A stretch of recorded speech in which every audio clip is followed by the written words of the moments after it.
The room went quiet like the seconds before an IED. That's the only way I know how to describe it, because I've been in both silences, and they carry the same weight. That held breath moment where every molecule of air becomes aware that something irreversible is about to happen. 200 people in a ballroom at the Grand Sheraton in downtown Sacramento.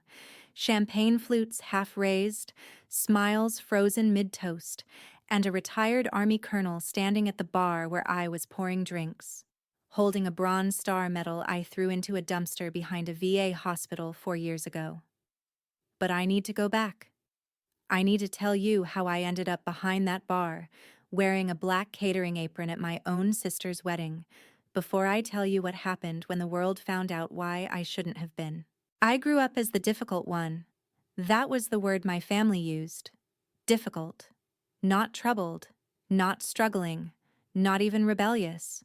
Difficult. Like I was a stain on upholstery that wouldn't lift.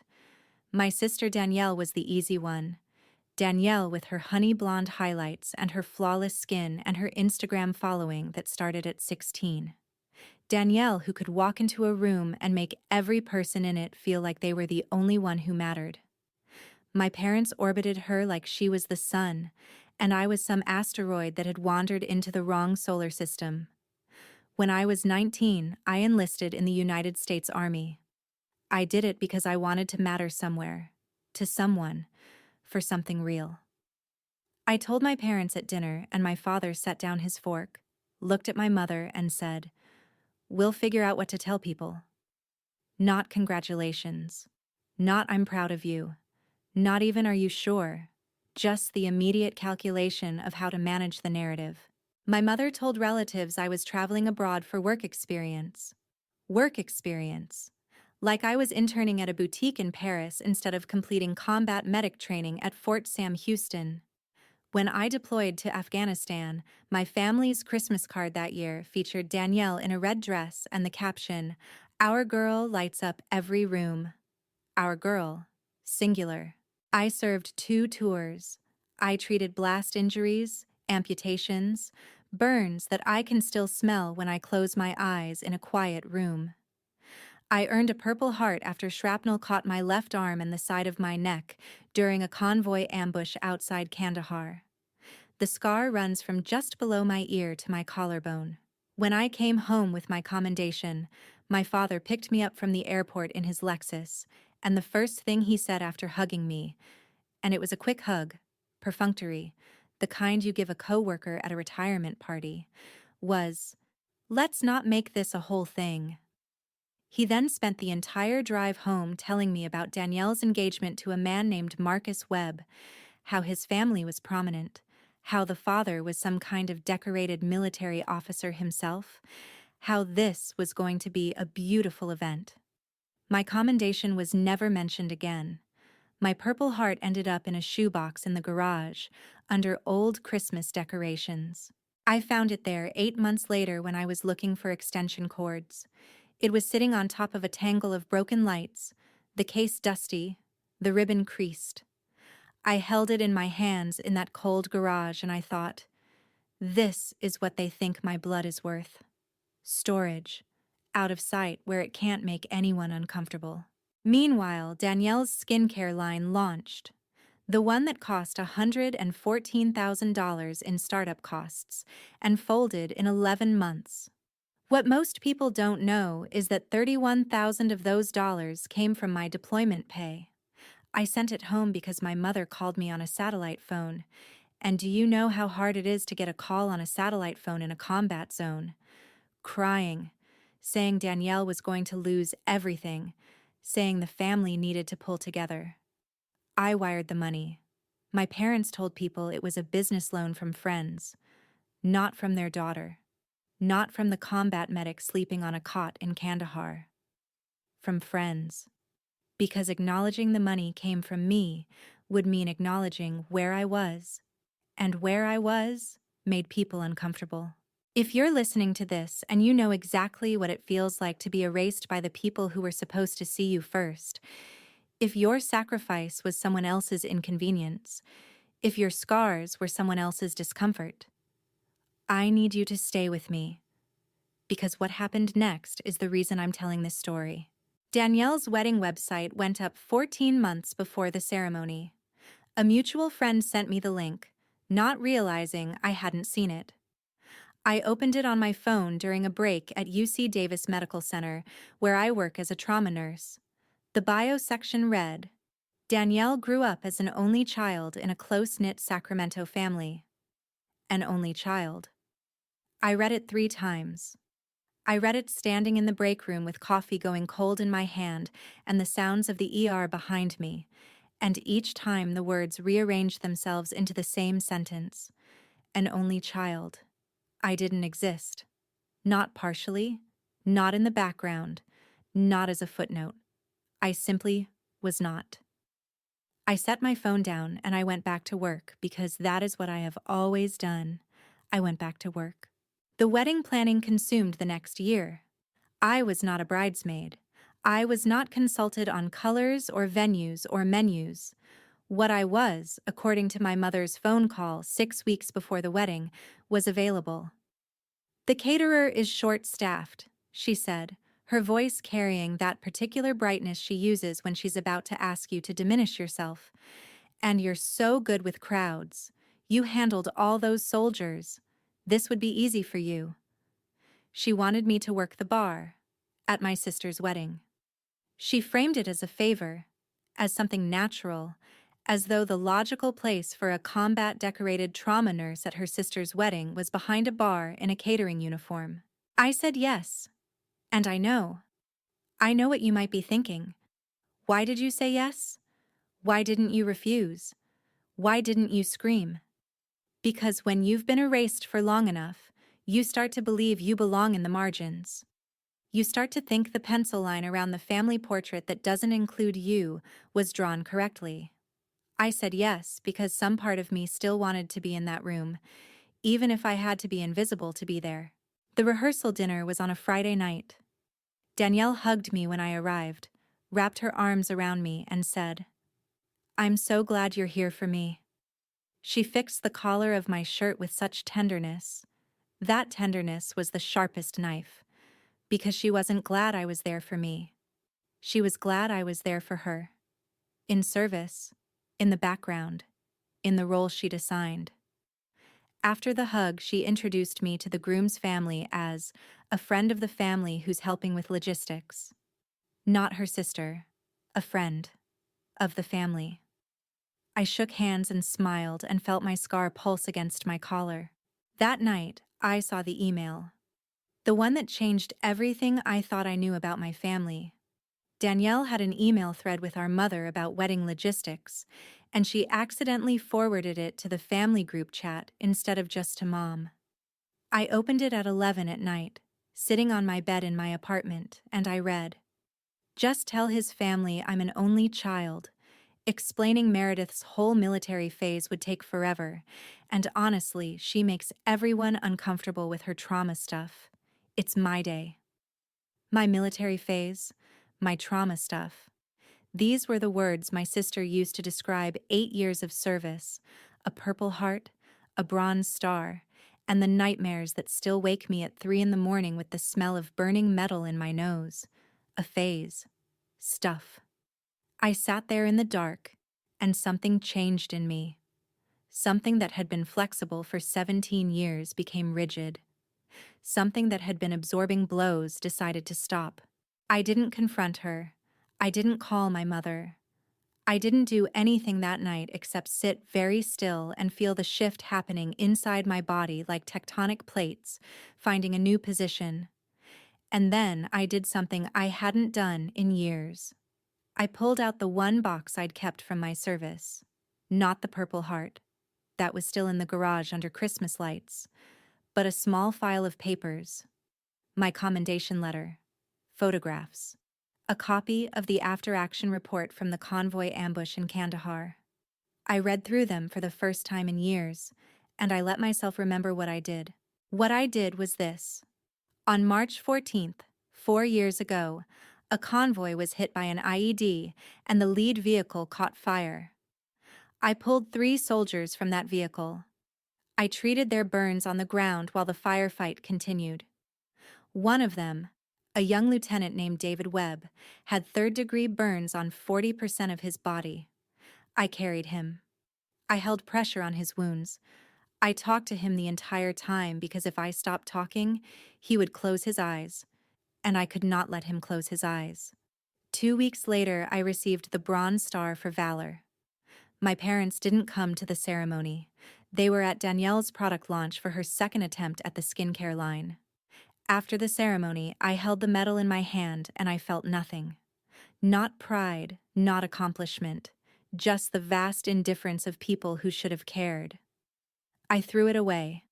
I dropped it in a dumpster behind the VA hospital in Sacramento and I walked to my car and I drove home.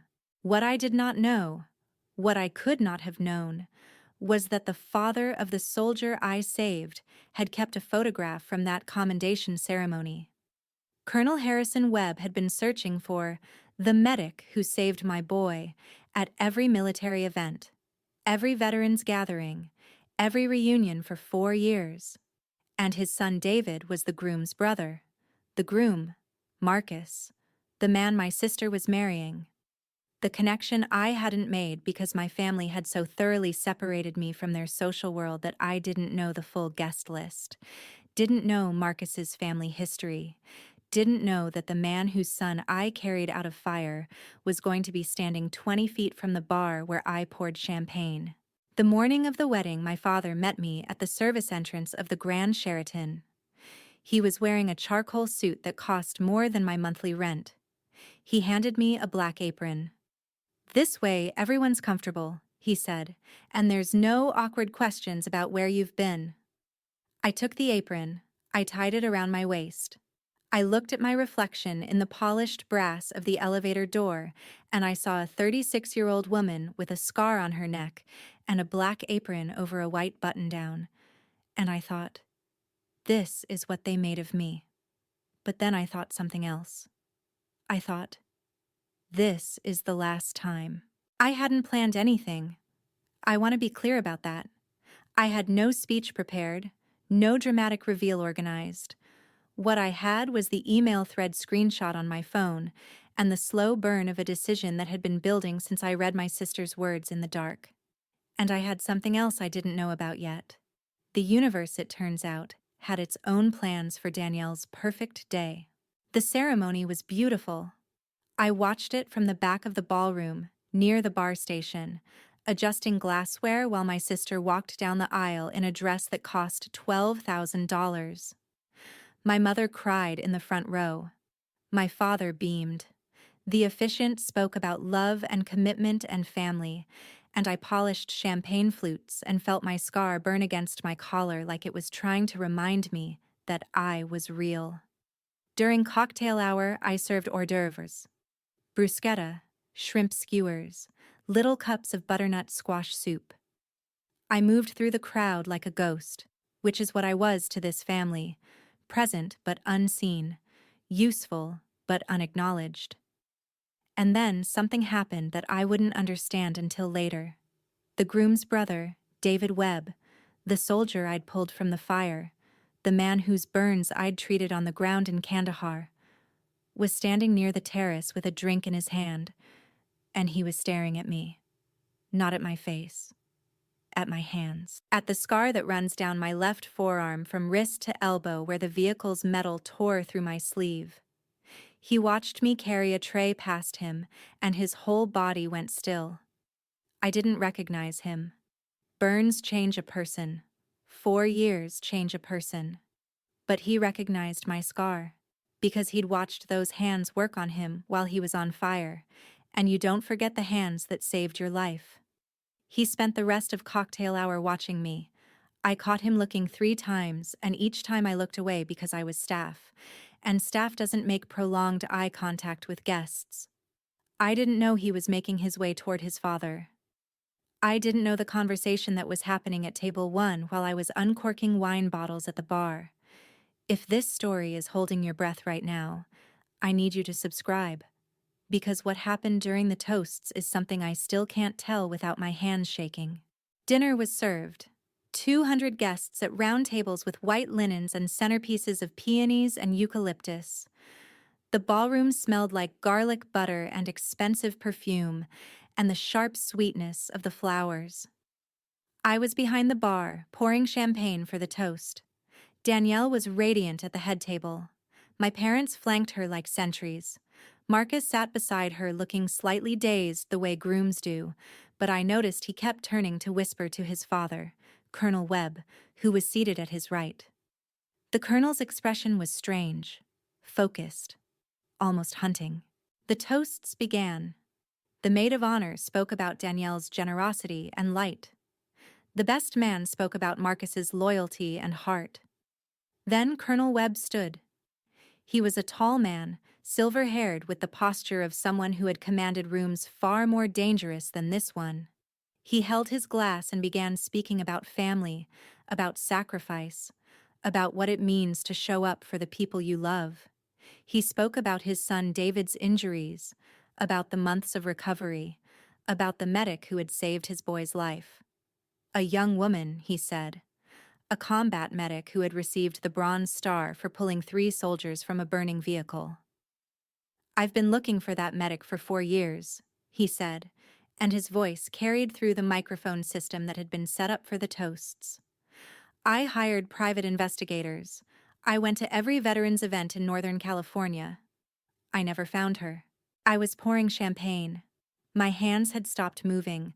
The bottle was suspended over a glass and the champagne was overflowing onto the bar cloth, and I could not move because I knew.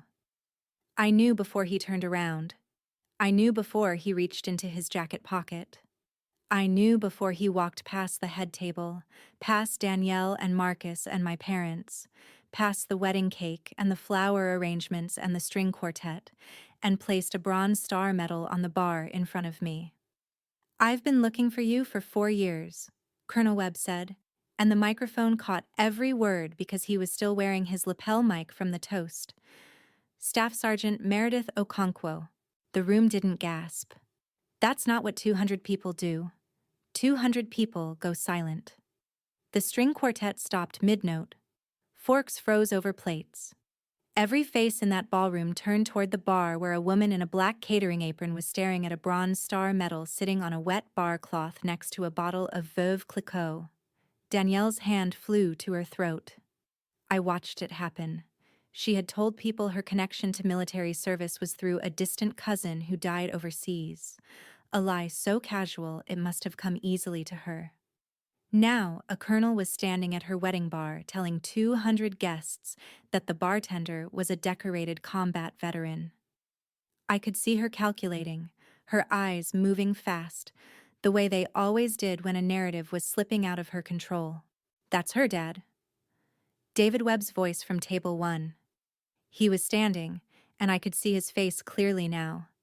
The grafted skin on his jaw, the way his left hand curled from nerve damage.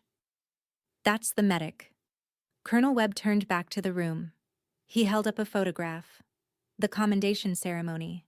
Me in dress uniform receiving the medal. "Someone want to explain to me," he said, and his voice had the quiet authority of a man accustomed to getting answers. "Why a woman who received the Bronze Star for saving my son is wearing a catering apron at her own sister's wedding?" The silence that followed was not empty. It was full. Full of 200 people recalculating. Full of my mother's face draining of color. Full of my father's hand gripping the edge of the table so hard the tablecloth shifted. Full of Danielle opening her mouth and closing it and opening it again and finally saying, in a voice stripped of all its practiced warmth, "This isn't fair." And that was the moment her mask fell. Not because someone tore it off. Because she chose those words. In a room full of people looking at a photograph of her sister in dress uniform receiving a valor commendation, my sister's response was, "This isn't fair." Not, "This is my sister." Not, "I can explain." Not, "I'm sorry." "This isn't fair." As if my existence, my service, my survival were an inconvenience she was being forced to accommodate on her special day. I untied the apron, My hands were steady. Trauma nurses have steady hands. Combat medics have steady hands. I folded it and set it on the bar next to the Bronze Star, and I looked at my sister and I said, "You're right, Danielle. It isn't fair. None of it has been fair. Not the $31,000 I sent from Kandahar that you called a loan from friends. Not the Purple Heart in the garage under Christmas decorations. Not the wedding website that says you're an only child. Not the email where you called my service a phase and my trauma stuff." I pulled up the screenshot on my phone and I read it aloud. Every word. "Just tell his family I'm an only child." Explaining Meredith's whole military phase would take forever, and honestly, she makes everyone uncomfortable with her trauma stuff. It's my day. The colonel's wife set down her drink and her whole face changed. A woman at table 4 covered her mouth. Marcus, the groom, my sister's now husband, pushed his chair back from the head table and stared at Danielle like he was seeing her for the first time. My father attempted to stand, attempted to say something about family matters and private conversations, and a groomsman at the next table said, loud enough for the tables around him to hear, "Sir, sit down." My mother fainted. I should say she collapsed, because fainting implies delicacy, and what she did was crumple sideways into the wedding cake, 4 tiers of vanilla fondant with sugar peonies, and take it down with her in a crash that scattered frosting across the head table. Someone rushed to help her. Danielle started crying. Real tears, the kind that ruin carefully applied makeup and leave mascara tracks that look like the truth finally leaking out. I picked up the Bronze Star. I held it in my palm and felt its weight. Not heavy, not light, just there. Real. Earned. Mine. David Webb walked over to me and he didn't say anything at first. He just held out his hand. I took it. His grip was firm despite the nerve damage. "Thank you," he said. "For Kandahar. For me." I walked out of the ballroom. I didn't run. I didn't look back at my parents. I walked past 200 guests who watched me leave with the posture of a soldier and the silence of someone who had finally said enough. The aftermath was not quiet. Colonel Webb, as it turned out, was not the kind of man who witnessed injustice and moved on. He contacted the Sacramento Bee. A reporter called me the next morning. The story ran 3 days later with the headline, "Decorated Combat Medic Forced to Bartend Her Own Sister's Wedding." It went viral in the way that stories about injustice go viral, furiously, mercilessly, with comment sections that became their own tribunals. Marcus broke off the engagement that night. He drove Danielle to her parents' house and left her on the porch with her suitcase and her ring and whatever remained of the story she'd built. He called me the next day to apologize. "I didn't know," he said. "I should have asked more questions. I should have noticed." I told him there was nothing to apologize for. The people who should apologize were the ones who had rehearsed the lie until it felt like the truth. My father's law firm began receiving calls. Concerned inquiries, they called them, from veteran clients who had seen the article and wanted to know if the man who hid his combat veteran daughter was the same man managing their disability claims. 2 clients transferred their cases within the week. My mother's book club stopped meeting at her house. Her friends didn't confront her. They simply became unavailable, the way people do when they realize the person they've been socializing with has a cruelty they can't excuse. Danielle's Instagram following, the one she'd built on authenticity and family values and being relatable, hemorrhaged 30,000 followers in a week. Her comments filled with screenshots of the only child bio. She deleted the account. My cousin Rachel called me. Rachel, who had helped scrub military photos from the family albums at my mother's request. "I'm sorry," she said, and she was crying.